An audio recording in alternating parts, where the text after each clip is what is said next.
Wir Menschen sind soziale Wesen, die Beziehungen brauchen, sei es in der Familie, mit Freunden, auf der Arbeit oder mit allen möglichen Gruppen, die euch in den Sinn kommen können. Und oftmals ist es so, dass du der Durchschnitt der 5 Menschen bist, mit denen du die meiste Zeit verbringst. Ein Zitat von Jim Rohn, einem US-amerikanischen Unternehmer, Autor und Motivationstrainer. Was passiert also, wenn du im Laufe der Zeit dich nicht mehr mit diesen Verhaltensweisen und Werten identifizieren möchtest, aber du es nicht übers Herz bringst, diese Beziehungen zu verlassen? Diese Frage schwebt mir ab und an in meinen Kopf herum und da habe ich dann angefangen zu reflektieren und zu recherchieren, wo ich dann zum Entschluss gekommen bin, dass es sich wohl um eine milde Form toxischer Beziehungen handelt. Vielleicht steckst du gerade auch in dieser Situation oder kennst jemanden, der in dieser Situation steckt, oder hast Ideen und Tipps für Leute wie mich, die versuchen, mit dieser Situation umzugehen. Weil es gibt da wirklich einiges zu besprechen. Aber fangen wir erstmal an, was man unter einer toxischen Beziehung versteht. Eine Beziehung ist dann toxisch, wenn man sich in dieser nicht wohlfühlt, aufgrund der fehlenden Wertschätzung, des fehlenden Vertrauens, exzessiver Überstellung einer Person oder der dauerhaften Energielosigkeit wegen der Person. Es wird oft auf Partnerebene bezogen, kann sich aber auf alle möglichen Arten von Beziehungen auswirken. Das Fatale liegt jedoch darin, dass diese Beziehung nicht aufgegeben wird. Mal ist diese Person nett zu einem, bis nach einer Zeit die rosarote Brille abgenommen wird und man sich darin wiederfindet, dauerhaft sich der Person unterstellen zu müssen.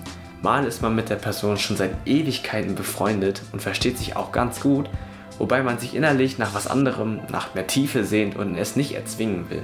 Anfangs wirst du wohl damit zurechtkommen, aber für wie lange und zu welchem Preis?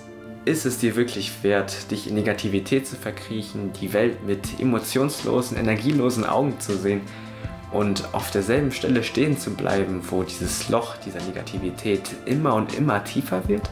Wenn nicht, helfen dir vielleicht diese Ansätze. Im Laufe der Zeit entwickeln wir uns immer weiter und nach formen wir gewisse Werte und Vorstellungen, die unser Leben prägen und auch glücklich machen. Es gibt dann einfach Dinge, die dir Spaß machen und andere halt nicht.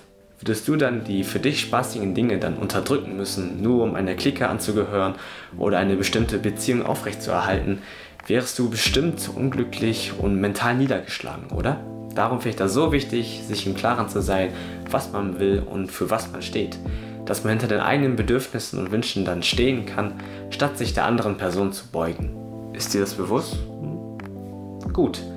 Denn dann möchte ich von dir wissen, wie du dich in der Beziehung zu den anderen Personen fühlst. Je nachdem, was du fühlst, habe ich dann gelesen auf jeden Fall, gibt es unterschiedliche Dinge, die du dann tun kannst. Gefühle wie Frust, Sorgen, Bedenken oder Beileid sind zum Beispiel gute Gefühle, weil es zeigt, dass du dich um diese Person wirklich kümmerst. In diesem Fall probier es aus mit einem Gespräch. Keine Ahnung, wie die Person darauf reagieren wird, aber es ist auf jeden Fall ein erster Schritt, sich der Person zu nähern, sie besser zu verstehen und die Beziehung langfristig zu verbessern.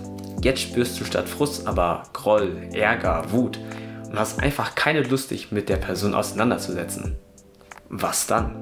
Diesmal ist es nicht so eindeutig, denn vielleicht ist man selber die Person, die die toxischen Dinge in diese Beziehung reinbringt, indem man nicht zuhört, ganze Zeit auf Drama aus ist, sich über die Person stellt, deren Essen klaut und so weiter. Also ist auch hier die Selbstreflexion ziemlich nützlich, um zu schauen, warum man diese Gefühle spürt, daraus dann die Möglichkeit sieht, daraus zu heilen und zu wachsen, um dann im Anschluss dazu in der Lage zu sein, dieses Problem zu lösen. Und wenn das alles nicht hilft, dann ist es, glaube ich, das Beste, die Beziehung ruhen zu lassen und erstmal Abstand zu nehmen, um vielleicht dann später nochmal drauf zu schauen oder einfach komplett damit abzuschließen.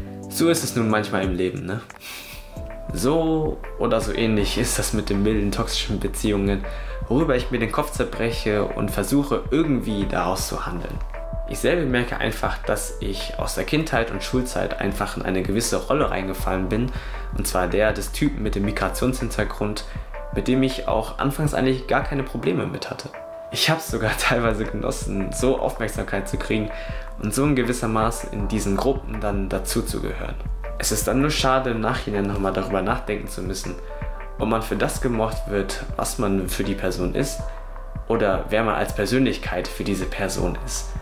Und dann die Angst zu haben, diese Bindungen kappen zu müssen, um weiterzuwachsen, obwohl es irgendwas gibt, woran man an dieser Beziehung festhalten möchte. Ich hoffe, ihr konntet mir folgen, es war ein bisschen Wus. Aber wer weiß, vielleicht ist das auch alles nur Einbildung, was sich mit einem Gespräch direkt lösen lässt. Also ich wünsche mir da viel Glück und ich wünsche euch da auch auf jeden Fall viel Glück. Bis dahin würde ich mich freuen, wenn dir das Video gefallen hat und du mich als Persönlichkeit unterstützen möchtest, es mit einem Like, einem Abo, einem Kommentar oder einer Glocke es auch zu zeigen. Unter meinem Kanal Significandy könnt ihr einige Videos finden zu Uni, Schule, Produktivität, persönliche Entwicklung mit Bezug auf Anime, wo ich über meine Erfahrungen als junger Erwachsener und Student mit euch teilen möchte und ihr hier finden könnt. Hoffentlich konntet ihr was aus dem Video mitnehmen. Ich drücke euch die Daumen und ich bin mir sicher, dass ihr einen signifikanten Eindruck bei euren Mitmenschen hinterlassen werdet. Bis bald.